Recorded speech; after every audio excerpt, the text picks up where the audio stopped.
اعوذ باللہ من الشیطان اللعین الرجیم بسم اللہ الرحمن الرحیم الحمد للہ والصلاۃ علی اہلہا۔ محترم ناظرین کرام، ماہ مبارک رمضان کی برکتیں اور ماہ مبارک رمضان کے رحمتیں الحمدللہ خداوند متعال کی طرف سے برس رہی ہیں اور ہم ان رحمتوں کو اپنی زندگیوں میں محسوس کر رہے ہیں۔ آج ماہ مبارک رمضان کا چوتھا دن، اور آئیے آج کے دن کی دعا کی تلاوت کرتے ہیں کہ آج ہم نے خداوند متعال سے کیا مانگنا ہے۔ بسم اللہ الرحمن الرحیم۔ اللہم قونی فیہ علی اقامت امرک۔ دعا کے کچھ حصے ہیں، مختصر سی دعا، لیکن دیکھیے کہ ہماری ترجیحات کیا ہیں اور معصوم ہمیں خدا سے کیا مانگنا سکھا رہے ہیں۔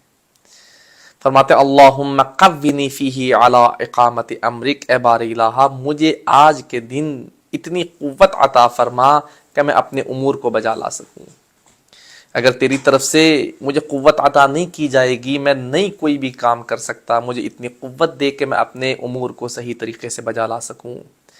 وَأَذِقْنِي فِيهِ حَلَاوَةَ ذِكْرِكَ، اور اے بار الہ مجھے آج کے دن اپنے ذکر کی حلاوت محسوس کرنے کی توفیق عطا فرما۔ کتنی شیرینی ہے خدا کے ذکر میں، کتنی شیرینی ہے خدا کے کلام میں، کتنی شیرینی ہے کہ خدا کو اپنا رب کہنے میں انسان کتنی حلاوت محسوس کرتا ہے۔ انسان اپنے آپ کو خدا سے نسبت دینے میں کتنی شیرینی محسوس کرتا ہے۔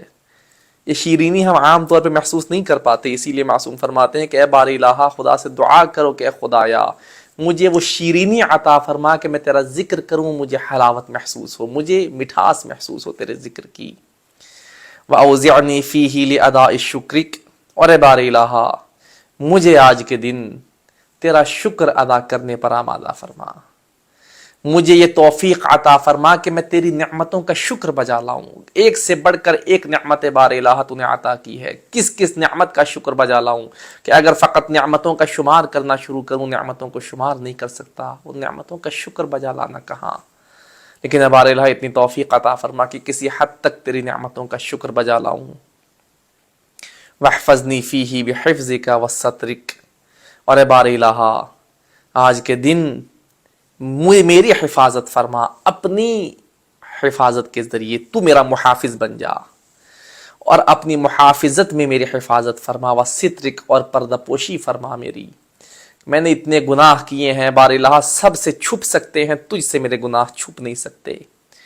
تو تمام گناہوں سے عالم ہے، تمام گناہوں کو جانتا ہے، میری تنہائیوں کو جانتا ہے، لیکن اے بار الہ میرے لیے میرے گناہوں پر پردہ رکھ کر میرا محافظ بن کر میری محافظت فرما۔